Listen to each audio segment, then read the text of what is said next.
All right, so I got my Galaxy S7 Edge early in gold from Verizon, and I figured I would do a quick comparison with my existing Nexus 6P, which I traded up from a Note 5 for, unexpectedly. I didn't expect to, but I loved a lot of things about this. I ended up loving them.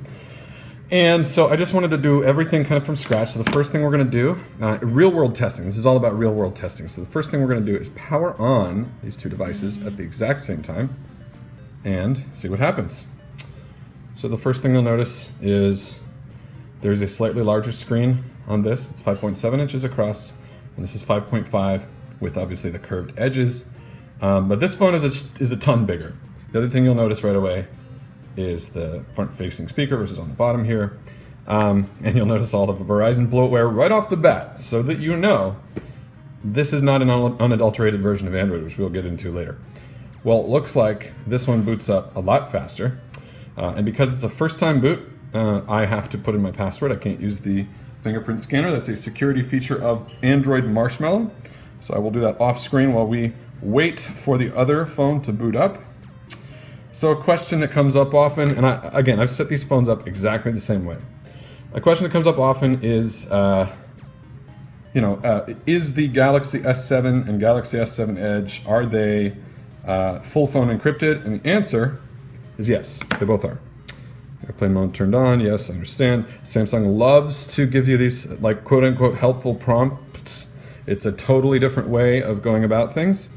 I guess I'll leave that one alone for now. So I've put these both on airplane mode just to see which one booted up faster.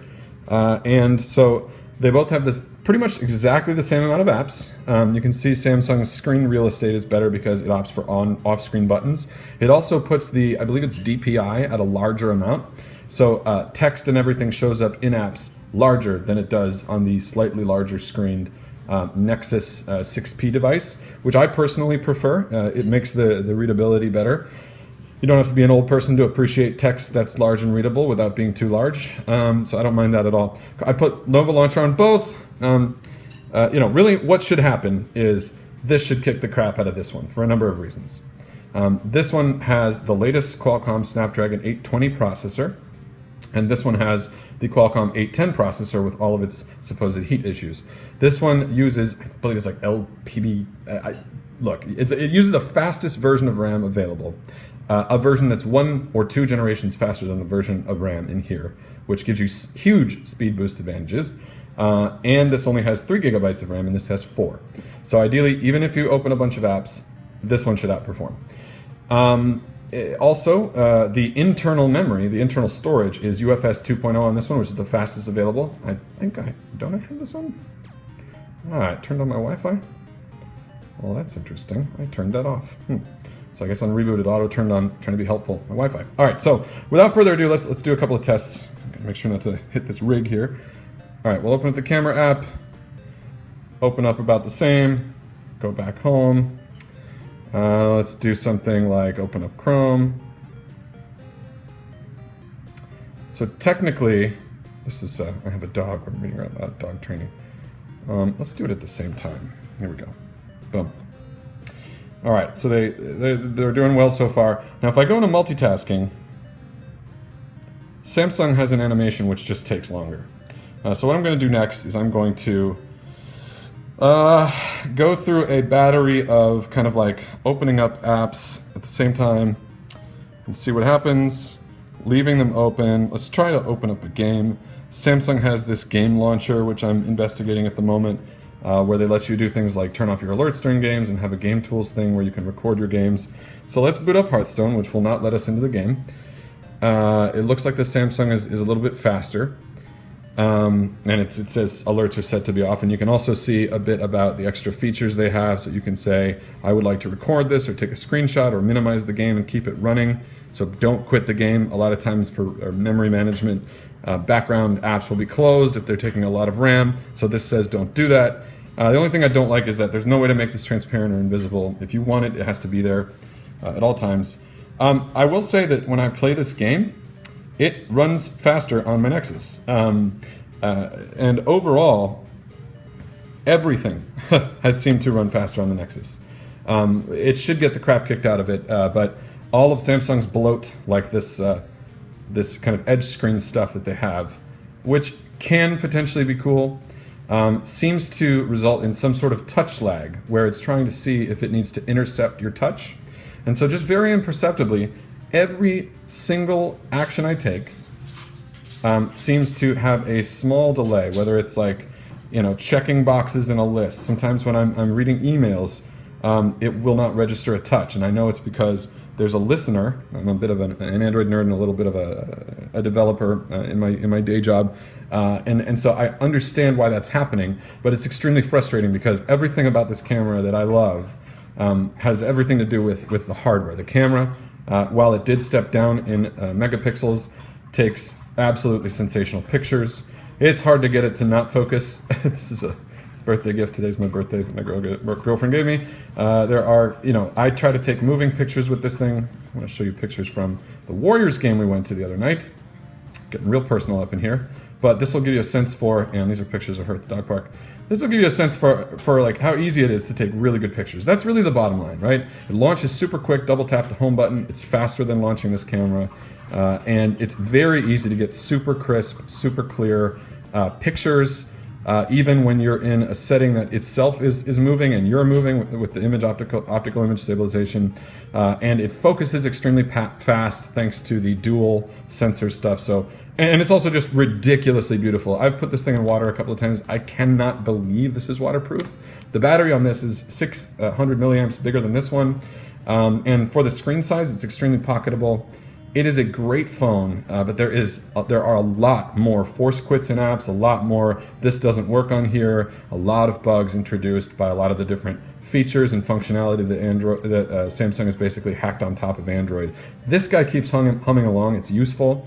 I think for the moment I'm going to stick with the Galaxy S7 Edge because it's beautiful, and I expect that some of these issues will be addressed, hopefully. But honestly, to get it to this point, this is like out of the box. Okay, I put on Nova, I didn't have to, but out of the box, the Samsung experience is awful. Just straight up awful. There are duplicates for every single app you could possibly imagine. I themed this with the marshmallow theme, but as you can see, there's different calendars. Look at that, there's 3 calendars. There's a bunch of crap from Verizon that I don't care about and I don't want, and I had to disable. There are games you don't want on here that you can't delete. You can only disable them. It is a nightmare. It is a nightmare to set it up. Once you're set up, the performance is pretty darn good. Again, there is just that little bit of Samsung bloat lag, and I'm sure that Verizon is very involved in that as well. And that bothers me. So we will see. The jury's still out. I'm not getting rid of my Nexus 6P yet, but I love using this phone, even despite that lag. I mean, it'll do anything you want, and the features and the options and the settings are incredible. Like, you can customize everything about this phone that you possibly want. And they did it in a way that doesn't get right in your face, which could also be a problem. So for people that don't know Android, right? How are you going to mess with this always on feature? Well, you have to dig into settings, etc., etc. Are they ever going to know about something like this, where you can turn on? Oh no, I have to. Yeah. So even me, right? I have to basically turn on this screen edge, which has limited functionality, and you can go through basketball scores and see how many steps you've walked and stuff like that. And then when the screen's on, there's the edge thing. I mean, why do you need an edge for this? You really don't. It's the bottom line. But it is activated only on the edge, which is kind of useful. It doesn't accidentally activate. Oh, this is actually probably the most useful one, the ruler. I mean, the edge is really more of a, hey, let's make this a more immersive experience, a more immersive screen. They've added some functionality. It has yet to be seen if it's useful for me, if I actually use it. I was using it to check tweets at the game last night just to see what was trending, if people were going crazy because Steph Curry hit a ridiculous shot, blah, blah, blah. But we'll see. But this is an overall review. I mean, the Nexus 6P holds up nicely. It's a bigger phone. It's more basic.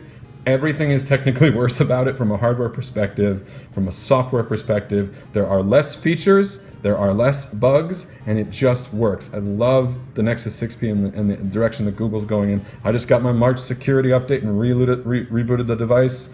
This is probably not going to get that for several more months, if at all. They might just roll it into the next update of the device. And it's extremely convoluted to get things on Verizon like Samsung Pay and even get access to Samsung apps or to the theme store. There's just like, for somebody like me, this is a dream, and for somebody else, this is a nightmare, right? It's a Swiss Army knife. It does everything you could possibly imagine. You can dunk it in water, whatever. But at the same time, it's too much and it's too difficult to do the things you want.